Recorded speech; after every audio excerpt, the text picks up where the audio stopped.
Here is a question that I'd like you to try and attempt and keep in mind as we go through the contents of this video. What's the difference between stochastic gradient descent and mini batch gradient descent? As the names would suggest, these are very closely related types of optimization. What is the precise difference between these two? We are now done with the first step in our process. We've established a baseline by implementing regression using regular Python code. Let's now plunge into the TensorFlow implementation. In TensorFlow, all operations are represented using computation graphs. Computation graphs are directed acyclic graphs of operations in which the nodes are neurons or operations and the edges are tensors or data. Here, our computation graph is a neural network of just one neuron with only an affine transformation. Recall our discussion of how regression is an example of the simplest operation that a neural network can learn.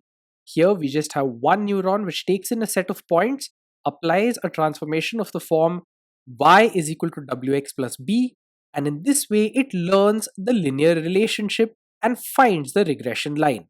The question then is, given all of these input values, these are the x variables, what are the values of w and b? What are the values of the weights and the biases that pass through our affine transformation that define that regression line? Recall also that a neuron has something called an activation function. In this instance, the activation function merely takes the output of the affine transformation. So the activation function here is nothing but the identity function. This is a very basic, very simple computation graph. It just has the one node in it. But even so, we will have to convert this into TensorFlow constructs. X and Y will be placeholders, W and B will be variables. More on that in a bit.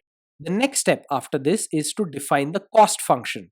Recall that while finding a linear regression line, we seek to minimize the mean square error.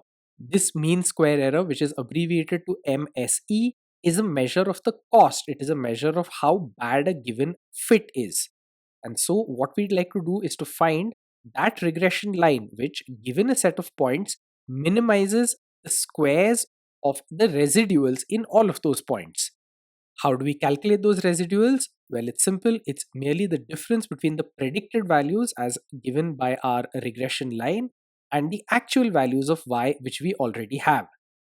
So this difference between the actual and the predicted values is going to feed into the mean square error, and that mean square error is the cost function. That's what we want to minimize. This now is where it gets really interesting because this is where we need to use an optimizer, specifically a gradient descent optimizer, which will help us to find that best fitting regression line. Let's understand exactly how this optimization problem is framed. Like all optimization problems, it has an objective function. That's what we really wish to achieve. It has some constraints, which are conditions that we must satisfy. And it also has a bunch of decision variables. These are the variables whose values we can control. Collectively, these answers constitute the optimization problem. Linear regression is a pretty classic example of an optimization problem. The objective function here is to minimize the square of the variances of our residuals, that is to minimize the MSE. Our constraint here lies in the form of the relationship, which we've expressed as a linear one, y is equal to wx plus b. And the decision variables here are those values of w and b respectively. Now, there are standard cookie cutter techniques for solving this regression optimization problem. These are the method of moments, the method of least squares, and maximum likelihood estimation. But we are intentionally not going to use these methods while solving this problem in TensorFlow. Instead, we are going to make use of gradient descent optimization. This is a more general optimization technique which can be applied to a class of machine learning problems.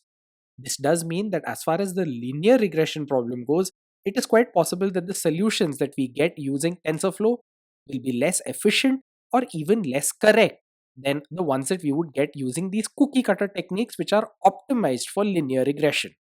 Let's understand exactly how a gradient descent optimizer would work in this example. Here our decision variables are w and b, which we represent on the two horizontal axes, and then we have the error term, that's the MSE, which we represent along the vertical axis. If we were to calculate the value of the MSE for every value of w and b given some set of training data, we would get a complex surface, maybe something like that you see on screen now. Now, of course, it's impossible to actually calculate the value of MSE for every combination of W and B, but what we do really want is to find only the smallest value of the MSE. This represents the minimum in that surface. This smallest value of the cost function represents a global minimum, because if we were to drop a vertical line from this point to the horizontal plane, that vertical line would be as small as is possible. And if we were able to find the smallest value of the MSE, we could find the corresponding values of W and B, and those corresponding values would in turn give us the ideal or the best parameters for our neuron. And that process of finding the best values of W and B is called the training process. Now, of course, the question that arises is, how do we get to that best possible value? We've got to start somewhere. And that is how gradient descent optimizers work. They start with some initial estimate or guesstimate of the MSE and then use an optimization algorithm to converge, to descend literally towards that smallest value of the cost function. And this process of finding the global minimum in this way is called gradient descent. TensorFlow offers a rich variety of gradient descent optimizers. We will explore these in just a bit. Now the question is, how do we get to that best value of W and B? We've got to start somewhere. We've got to start with some initial guess. The responsibility of providing those initial values lies on us, as does the responsibility of specifying exactly the kind of optimizer that we would like to use in order to carry out the gradient descent. As we can tell, this gradient descent process is iterative. Each arrow represents one step towards that best possible value of the parameters. Each of those steps is called an epoch, and the rate at which we move towards that global minimum in each of those epochs is called the learning rate. Some gradient descent optimizers will use a constant learning rate. This means that they will advance towards that minimum in steps of equal size. The class tf.train.gradient descent optimizer is one such. There are a host of other optimizers which change their learning rates as they advance towards the solution. They initially take large steps, and then as they converge towards the correct answer, they take smaller and smaller steps in order to avoid overshooting it. In our Python implementation, we'll play around with a few different types of descent optimizers and learning rates and see how the results vary. Another decision that we've got to make has to do with how much of the training data we are going to make use of in each step of the optimizer, that is, in each epoch. Remember that this gradient descent is an iterative process, and each step that we take towards that optimal is called an epoch. We also need to decide the total number of epochs, and at each iteration we can choose how much of the training data is going to be taken into account by the optimizer, and this is called the batch size. You may have heard the term stochastic gradient descent. This refers to a form of gradient descent in which each epoch only takes into account one point from the training data. The most commonly adopted solution is mini batch gradient descent. This is a middle path in which some subset of the training data is passed into the optimizer at each point, at each epoch. At the other extreme is batch gradient descent, in which all of the training data is fed into the optimizer at each step. Now you should know that it's not a problem to feed the same training data again and again. All data passed into the training algorithm helps. And once we've made these decisions about the batch size and the number of epochs, really we are done with the training process. As we shall see, the actual training process is carried out for us, but we still need to make decisions about the initial values, about the type of optimizer, about the number of epochs, and about the batch size in each epoch. And the output of this training process is a converged model. This converged model will have the values of W and B that we need.